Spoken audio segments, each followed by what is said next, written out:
Entre Tel Aviv et le désert du Negev, on rencontre des modes de vie extrêmement différents sur un territoire national pourtant pas plus grand que la Bretagne.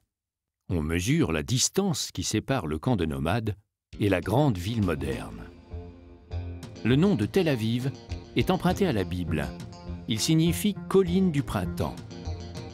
À l'origine, la ville devait adopter le profil d'une cité-jardin à l'anglaise avec des maisons familiales et des espaces verts.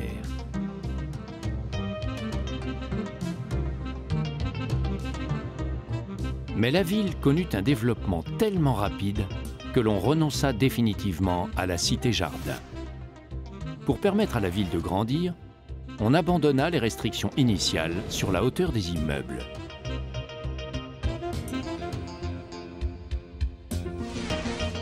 En libérant l'espace, on libéra aussi la création. Les architectes et les artistes se précipitèrent sur l'occasion.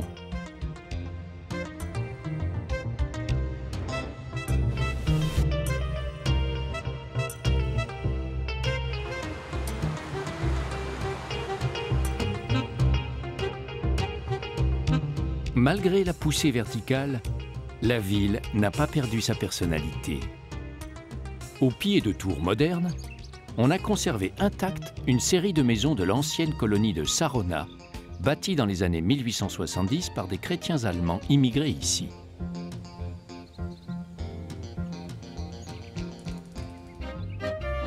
Le quartier de Neve Tzedek est antérieur à la création de Tel Aviv.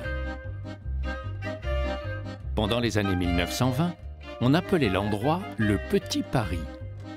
En quelques années, le quartier est devenu l'un des plus prisés de la capitale. On veille à son authenticité et aux arrêts de persiennes à figure humaine qui fixent les volets. La rue Dizengoff ne désemplit pas. Elle regroupe des boutiques à la mode et des commerces voués à l'artisanat. Parmi les créations, des objets à caractère religieux comme la menorah, le chandelier à 7 branches.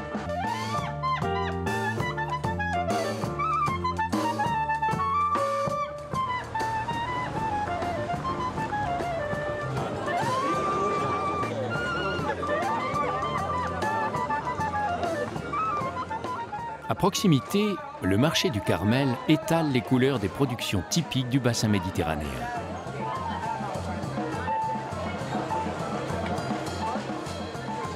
La loi religieuse interdit le mélange de la viande et des produits laitiers. Les commerçants qui proposent les deux se doivent donc d'être attentifs. En ce qui concerne les produits de la mer, on ne respecte pas les principes cachers si l'on consomme coquillages et crustacés. Mais quel que soit le quartier, les repas restent un plaisir et même un spectacle.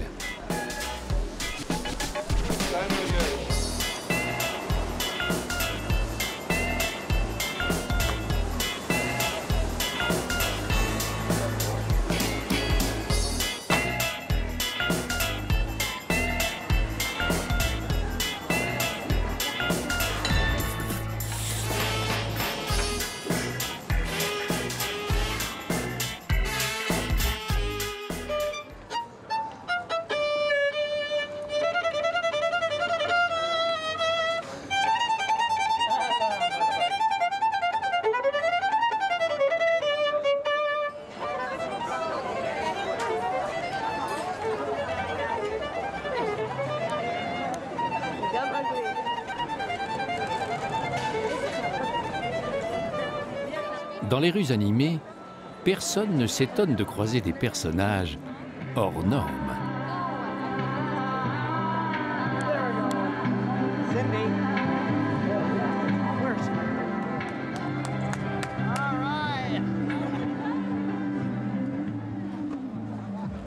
À 2 pas, indifférents à l'excentricité, mais bien plus orthodoxes, certains s'efforcent de convaincre les Juifs de revenir à des pratiques plus traditionnelles.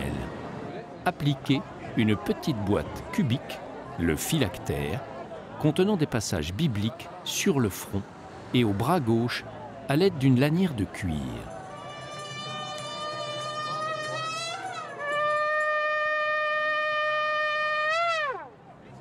הללו אדוני כל גויים.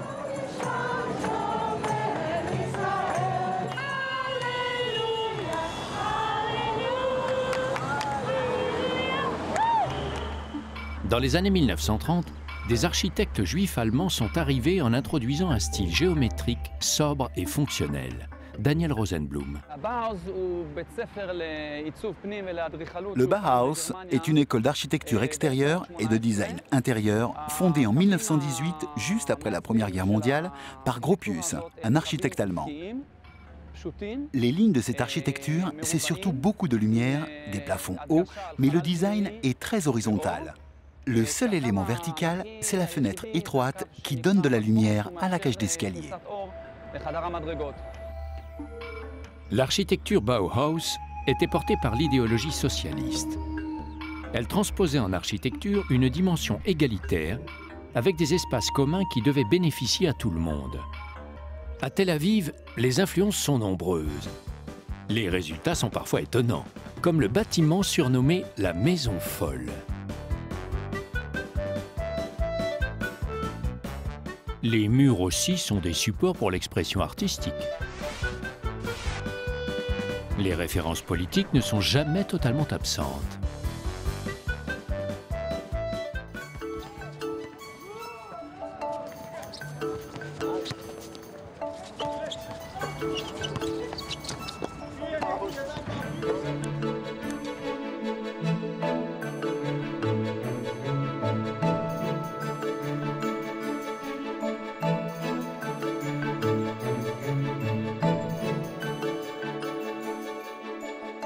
Le musée d'art de Tel Aviv abrite une impressionnante collection, dont une œuvre monumentale de l'américain Lichtenstein.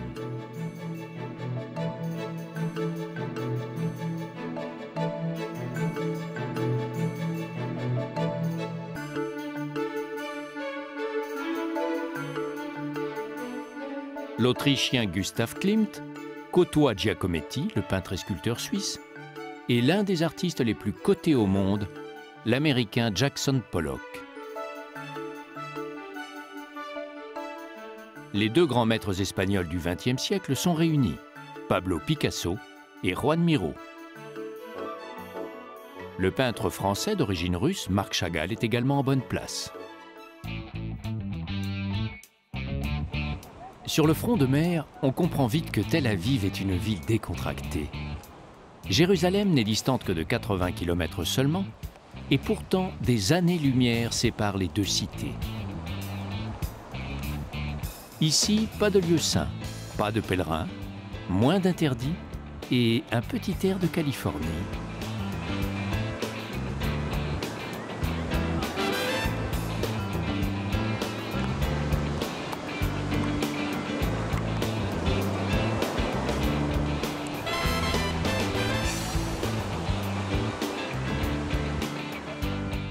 La nuit tombe sur les anciens docks. Les quais ont été transformés en lieux de promenade où alternent expositions et vitrines de magasins. On s'y donne rendez-vous pour faire du shopping et pour prendre le frais sur les anciens débarcadères.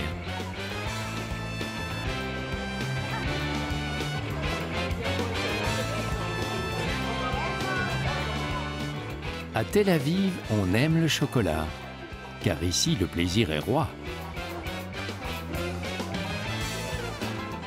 Tous les plaisirs. Dans un pays aussi marqué par la religion, le nombre de bars où l'on s'affiche peut surprendre.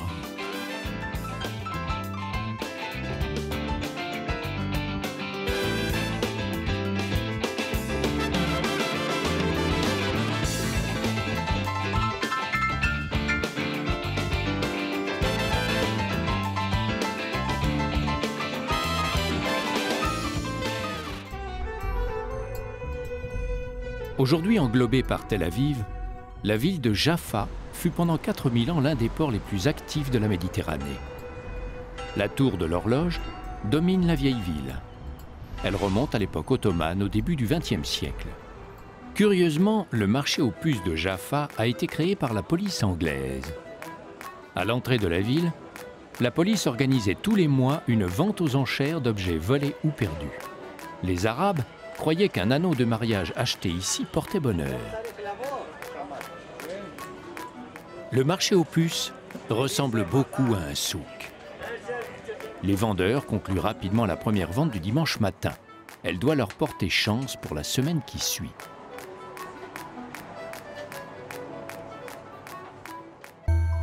On évoque souvent le port de Jaffa comme le plus vieux du monde.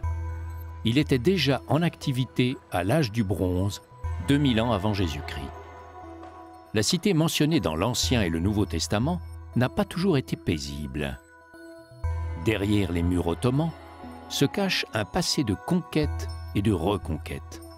De multiples cultures y ont laissé leur empreinte remarquablement préservée dans le bois, la pierre ou le laiton.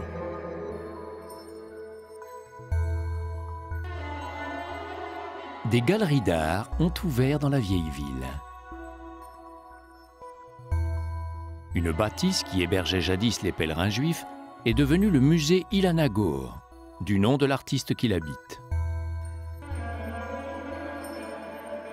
La terrasse, transformée en café, est elle aussi peuplée d'œuvres d'art.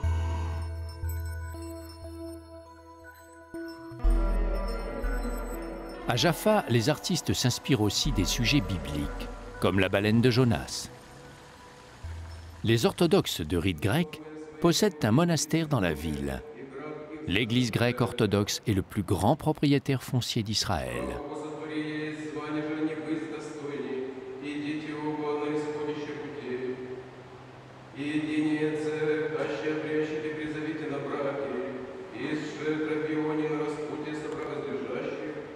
Le contraste est impressionnant entre le passé à Jaffa et le futur tel qu'il apparaît au nord de Tel Aviv.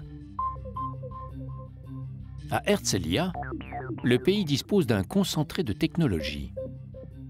Pour le nombre de ces entreprises liées aux technologies de pointe, Israël arrive juste après la Californie. L'université de Tel Aviv joue un rôle moteur en associant les entreprises de haute technologie à la recherche.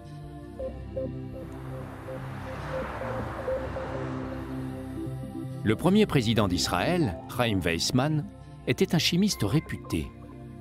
Autour de sa maison s'est développé un institut scientifique réputé dans le monde entier.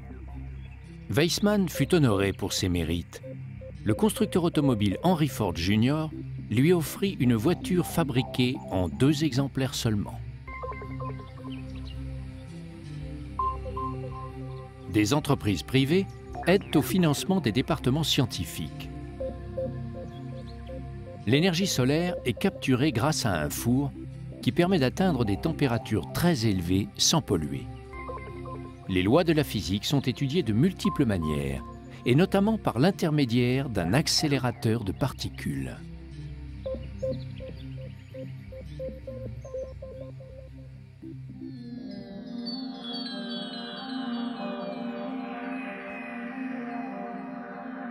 En longeant la côte au nord de Tel Aviv, on remonte dans le passé. Ici, le sable avait recouvert les vestiges d'un aqueduc romain. Élevé au IIe siècle de notre ère, l'ouvrage est composé d'une seule rangée d'arches surmontées par une canalisation en pierre. La construction à proximité immédiate de la mer fournissait l'eau douce à l'une des plus grandes cités de l'Antiquité, Césarée. Avec son amphithéâtre étiré en longueur sur la plage, la ville fut créée par le roi Hérode. Il la baptisa Césarée en l'honneur de l'empereur romain César Auguste. La ville devint par la suite la capitale régionale de l'Empire romain. Les Arabes s'emparèrent de la ville au 7e siècle, puis la laissèrent à l'abandon. Il faudra attendre le tout début du XIIe pour que les croisés récupèrent Césarée. Ils réhabilitèrent une partie seulement de la ville envahie par le sable et très délabrée.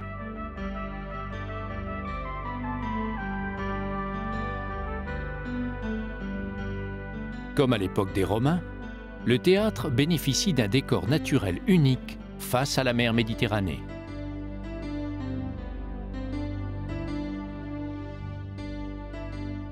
Les croisés protégèrent Césarée de murs d'une robustesse qui étonne aujourd'hui encore, quand on sait que la ville changea de main à 4 reprises à l'époque des croisades.